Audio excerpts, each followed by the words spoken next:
সকালবেলা good morning নমস্কার বন্ধুরা।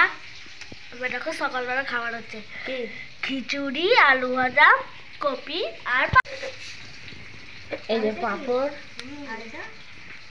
আর সোয়াবিন। মেখে নে আর আলু ভাজা বললাম। কতগুলো থালা নিয়েছো? কতগুলো থালা? আমার যেতে উঠে যাবে।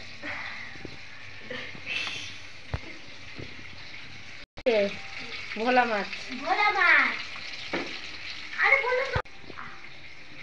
ওই যা গায়ের মধ্যে এরকম কর। আলু ভাজা আর কপি ভাজাটা খেয়ে নিচ্ছিস তো, আর খাবি না? না।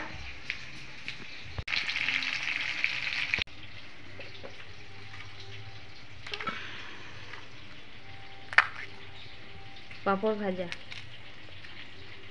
খিচুড়ি।